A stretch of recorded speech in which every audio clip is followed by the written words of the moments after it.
bonjour Christelle. Bonjour. Les filles, je ne vous présente plus Christelle, la psychologue de Secrets de Filles. Nous avons la joie aujourd'hui de traiter la question de Emma. Emma, elle a 26 ans. Et Emma, elle a été choquée par un mot. En fait, son chéri l'a appelée maman. Ah, oui, d'accord. Oups. Christelle, au secours, aide-nous. Voilà.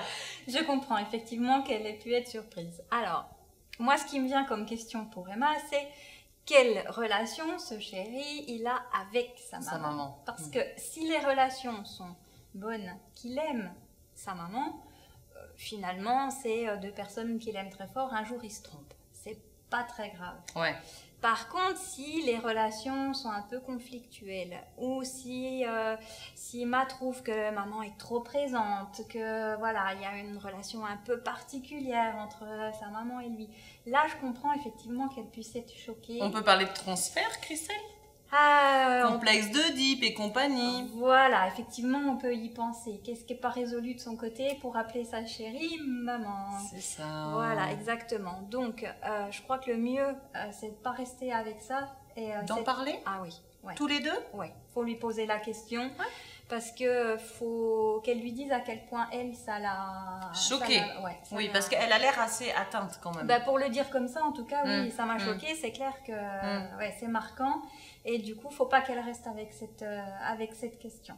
Parce que ça peut être anodin comme ça peut être important. Et du coup, ce qui serait intéressant aussi, c'est de savoir est-ce que ça s'est déjà produit plusieurs fois? Est-ce que ce jour-là, il était juste fatigué? Voilà, c'est sorti comme ça. Voilà, on appelle ça un lapsus. Ça arrive. Peut-être révélateur. Peut-être révélateur, mais pas toujours. Faut pas non plus se prendre la tête sur des choses qui n'en valent pas la peine. D'accord. Oui, parce que c'est vrai que les filles, elles sont douées pour ça. Oh ben non. Oh ben si. Oh ben si. Je ne dirais pas de grossièreté, mais on fouille un petit peu dans le caca des fois, hein, quand même. Oui, bon d'accord, c'est vrai. Ah, quand même. Ok, donc Emma, voilà la réponse à ta question. Donc soit c'est un transfert, soit il faut creuser un petit peu. Et sur les conseils, en tout cas, voilà, sur les conseils de Christelle, posez-vous un petit verre de jus de fruits ou un bon verre de vin. On entame la conversation au calme et on met un couvercle après dessus. Exactement. Bonjour Christelle. Bonjour. Christelle, tu es psychologue depuis plusieurs années. Oui. Aujourd'hui, j'ai une question pour toi. C'est celle de Gaëlle. Gaëlle, elle a 45 ans et elle a un petit souci technique avec son chéri, c'est qu'apparemment, il a tendance à s'endormir tout le temps, tout de suite après avoir fait l'amour, et elle aimerait bien que tu lui donnes des petites techniques pour le réveiller un peu. Je comprends. Donc déjà, on peut dire à Gaëlle que c'est normal parce que l'homme se sent bien après l'acte sexuel et du coup, c'est propice à l'endormissement. C'est vrai qu'on lit dans les magazines souvent que quelque part, c'est scientifiquement prouvé en fait que l'homme s'endort parce qu'après avoir eu un orgasme, il sécrète une genre d'endorphine, d'hormones, on va pas rentrer dans les détails, mais en tout cas qui a tendance à l'endormir. Oui. Donc ça veut dire qu'elle peut se rassurer, Gaëlle. Ah ben complètement, c'est même très valorisant pour elle, c'est qu'elle a comblé son mari. Voilà, donc c'est pas qu'il en a rien à fiche de vous, Gaëlle, hein, c'est qu'il est comblé et donc il est prêt à s'endormir. Voilà, mais en même temps, je comprends Gaëlle qu'elle ait ce besoin-là. Effectivement, nous les femmes, on a besoin de parler de nos émotions, de parler tout court d'ailleurs. Voilà, mais de dire les choses et de partager encore un moment agréable. De tendresse après l'amour. Voilà, après une relation.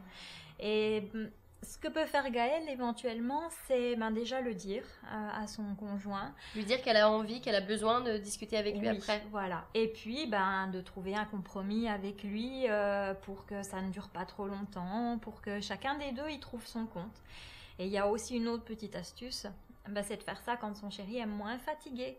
Donc le matin ou dans la journée, ou en tout cas tôt en soirée, peut-être avant de manger, pour qu'il n'ait pas forcément l'envie tout de suite de s'endormir. Gaëlle, je pense que Christelle t'a apporté des solutions très concrètes, très explicites. Donc déjà, rassure-toi, si ton chéri s'endort, c'est qu'il est comblé. C'est pas qu'il en a rien à faire de toi.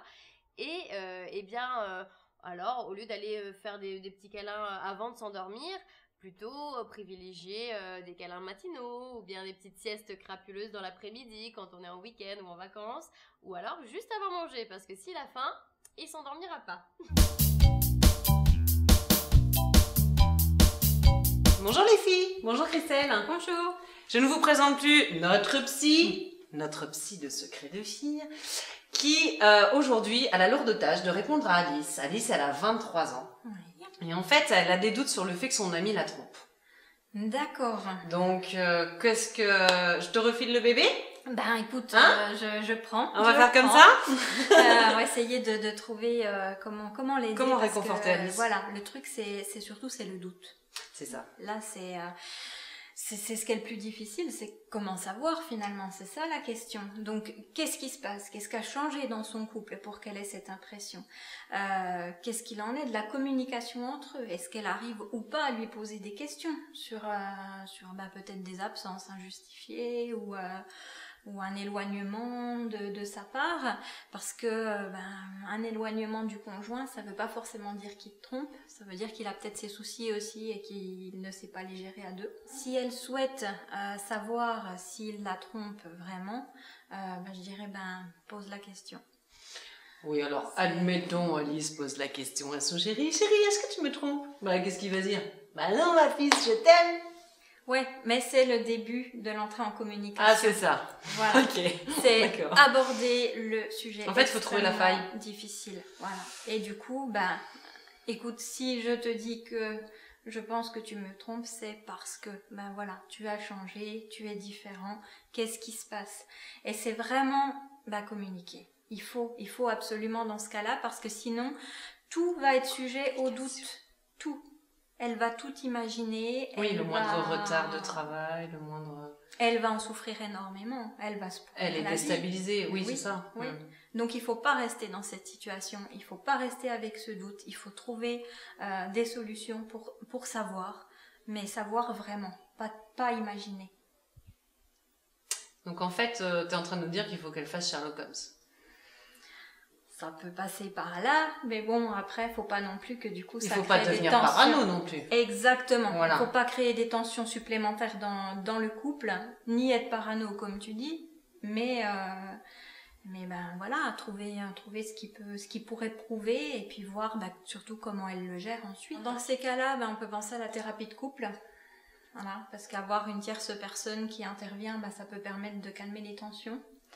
Et puis, c'est surtout de s'écouter elle-même. Déjà elle-même pour voir justement si effectivement il la trompe, comment elle va gérer ça, comment elle l'envisage. Bonjour les filles, bonjour Christelle. Bonjour Stéphanie. Les filles, je vous présente Christelle. Christelle, je te présente les filles, notre psychologue de secret de filles. Christelle, nous avons Justine. Justine, elle a 35 ans, ça fait 10 ans qu'elle est avec son chéri. Et en fait, elle a plus envie de faire l'amour avec lui. D'accord. Et forcément, lui, il se pose des questions. Il comprend pas, il le prend pas forcément très bien. Elle est dans une situation compliquée parce qu'elle n'a plus de désir pour l'homme avec qui elle vit. C'est quoi la solution ? Alors la solution, c'est d'en parler. Vraiment.